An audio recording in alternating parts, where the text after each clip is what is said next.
Hey everyone, this is Rasco, and welcome to the review of Another Century, Episode R. Just like all my other reviews, I'll be awarding points to certain areas, and these areas are story, gameplay and animation, music, voices, ある人たちのために歌いたいの。and finally, characters. Yeah. When we get there, I'll explain why I'm questioning myself right here. Anyways, and also stay after the review because I've been getting the question, should I buy this game? And if I want to buy this game, where do I buy it? Well, stay after the review and you'll find out. Let us begin with the story. So the story takes place pretty much like every other Another Century games. Rather than integrating different series into one or two different unified universes like previous titles in the series, Another Century Episode R presents each featured series as independent timelines, with the series' main characters like Camille and the gang from Zeta, Alto and the gang from Macross Frontier, and Ryusei and his gang from Super Robot Wars Original Generation, and proceeding on their own stories, but getting fused with the main story of Another Century. It is to be noted that every Another Century games are, even though they have 1, 2, 3, 4, they do not follow in the timeline, meaning that 1, 2, 3, 4 do not follow in story. That's pretty much the base gist of it. So in this one, humanity has finally gone beyond the Sol system and have begun colonizing other planets. I guess you can say it's Another Century. Yeah, I'll shut up now. Anyways, planet area becoming one of those resulting colonies. But something happened that the seasons androids originally built to help us colonizing like planets like area rebelled against humans and pretty much caused genocide. Yeah, that's pretty much the gist of it. Now, with humanity on the brink of genocide on this planet anyways, have decided to build one last season, a last android named Autumn 4. Her mission is to get out of there with the genetic seeds, those little green balls you see here, these little green things you see here. Yeah, don't ask how that's possible. And leave the planet as far as possible with the battleship Alpha Arc. But unfortunately, Winter 1 gets a plan of this. I don't know how he hears about this idea, God forbid. And unfortunately, Autumn 4 is overwhelmed by, well, numerical support. Yeah, superiority, yay. Might as well just kill her right now. But in desperation to survive, Autumn 4 activates something called the V Drive, which has the ability to create black hole-like portals to a parallel universe. It worked. Unfortunately, it brought Brillhilde from Painter. Although Brillhilde did destroy the opposing fleet, what they're called icons. Yeah, the little mass-produced robots are called icons, while the main leads are called seasons. So these black hole-like objects started appearing all over the universes of different series and forced all these heroes to come together into this universe where Autumn 4 is from. Autumn 4 tells them that maybe the only way to get back to their own timeline in universes is to actually fight off the seasons. And, you know, these are our heroes, people. They join her without question and fight off the seasons. This isn't a bad story plot element.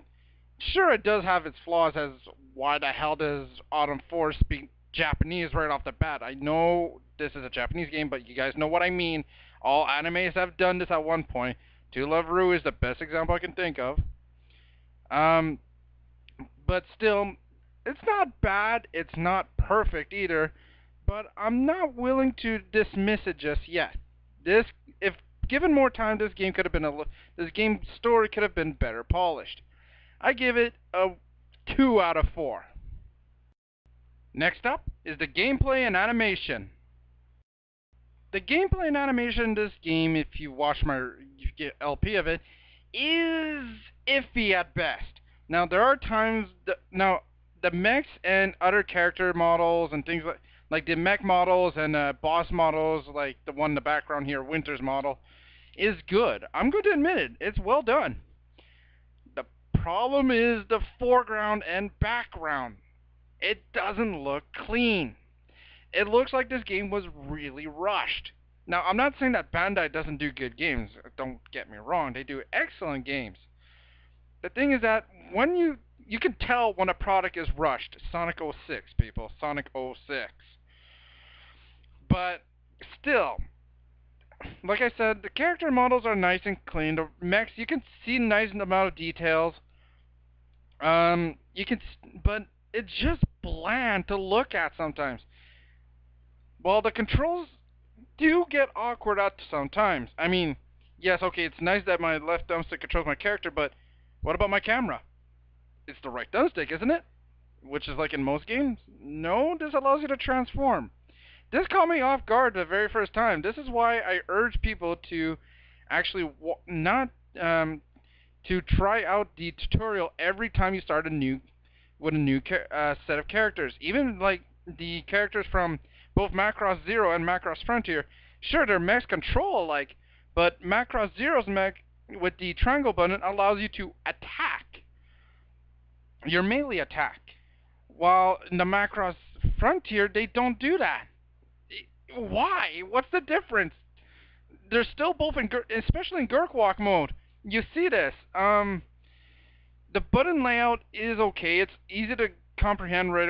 It's easy. The 4-button layout, the X, square, triangle, and circle, are easy to comprehend, but the rest is a little bit confusing. I mean, to go up and down is the right and left right trigger. R1, R2. To lock, if you follow my example, to lock on is the L2, and change your weapon system is L1. The control schemes for Expert and 6-axis get even worse. Expert, it's like you're really playing a flight simulator, like a real fighter jet. You have to tilt to your side, then pull back or push forward on the joystick to make your character go up or to turn left or right. And the 6-axis, trust me, I've tried this. It's annoying, especially in plane mode. You really have to like focus, and you can't have any distractions. Now, like I said, the fact that the game felt rushed, and here's the proof of it. The graphics aren't at par with what PS3 can do. This feels like a PS2 game. Now, I know that sounds insulting, but this has happened before. Xbox still even has this problem with games. Trust me, I own more Xbox than PS3 games, and yes, it does feel more rushed sometimes on the Xbox. I don't know if this game just wanted to grab the attention of people like, oh, here, it has mechs in it, buy. I don't know if Bandai really thought this out too much, like especially the graphics department and gameplay. Although it sounds like I'm really bitching at it, I don't mind them. It's not the best thing to look at, but it has a nice amount of detail.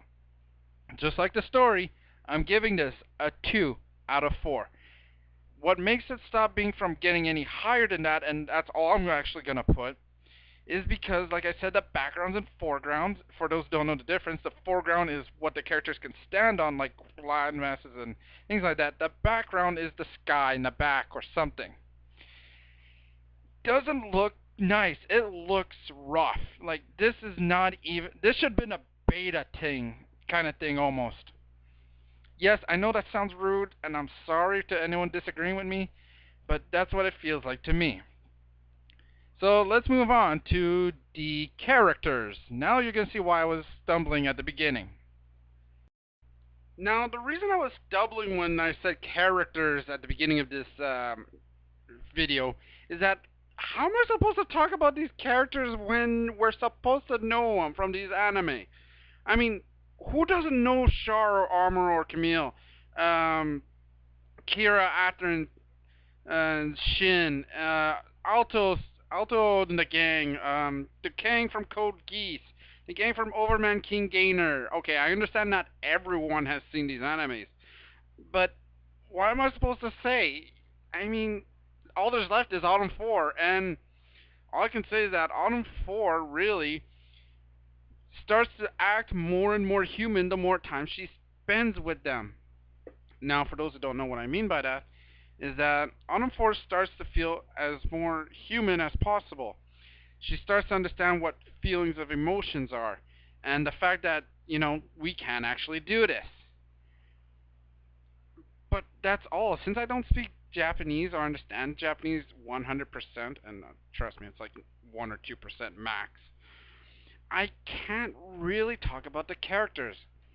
If you want me to give a score, a false score, if you want to put it that way, obviously I've seen all these mech series, most of them except for Code Geass. It's the only one I still haven't watched. The best score I can give this is actually a 4 out of 4. But am I going to count this as my final score? Yes. Because if you're a mech fan, very likely you know these characters by heart. The only one you might not know are the seasons in Autumn 4. That's it. Yeah. So next up, our voices. The voices in this game are awesome. I mean, they they went and got every voice actor and actresses who played a role in these animes to voice lines in this game. I love it when they do this. I hate it when they take a false voice and put it in a game that we all know who the voice of this character really is, or, example is the Star Wars games I can give as the best example. We all know that, we all know what Mark Hamill sounds like, and putting in the substitute for Luke Skywalker's voice, if you're not used to it, you might not notice, but for people like me, I'm used to it. And since I watch most of my animes in Japanese, yes, I do, but I also watch them in English, I know most of these voices by heart.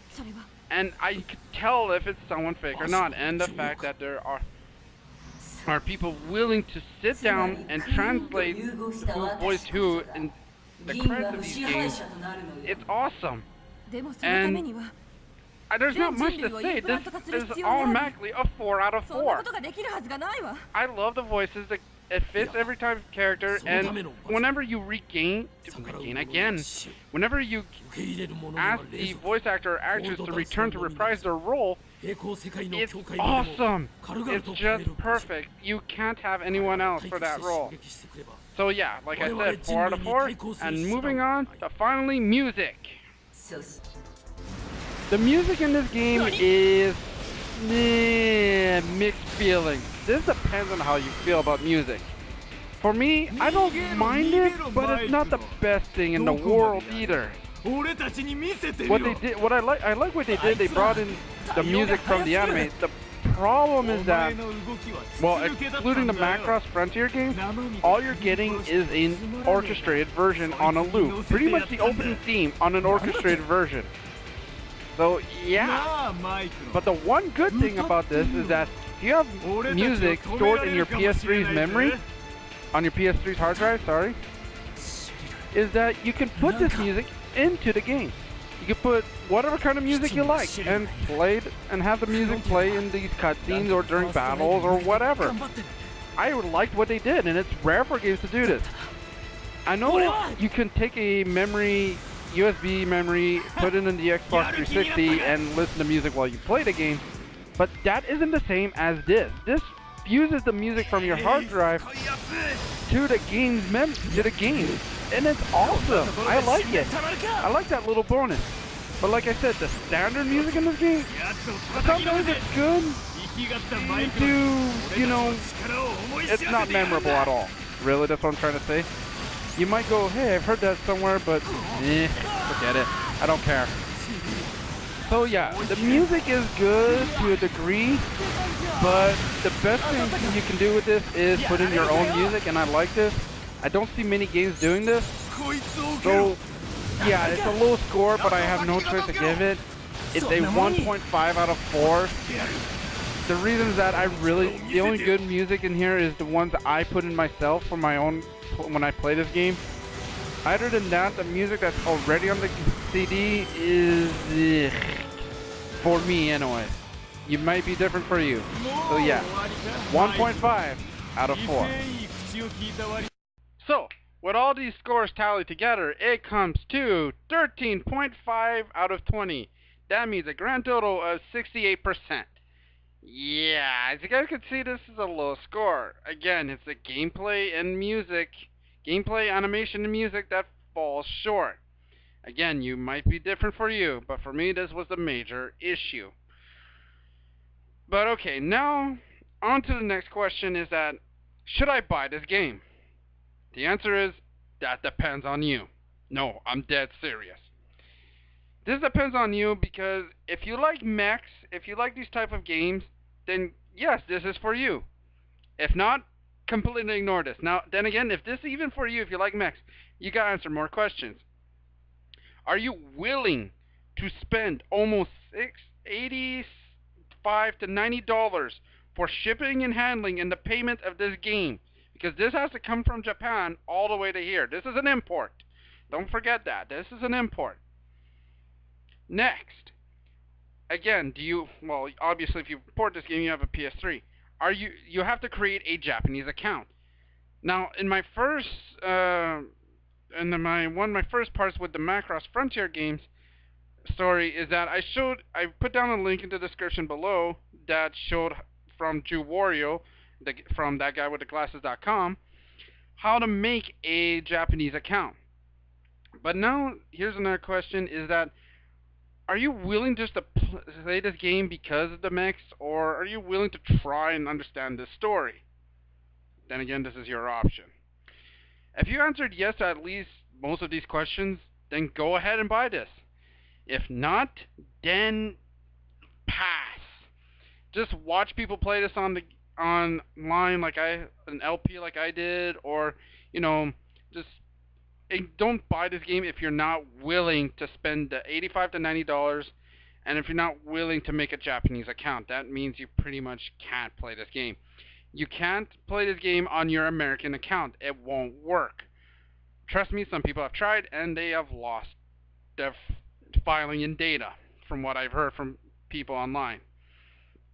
So yeah, that's it. That's really it. I hope you guys enjoyed the LP. I hope you guys enjoyed this review. Don't forget to comment, rate, or subscribe. Thank you. Have a good day or night.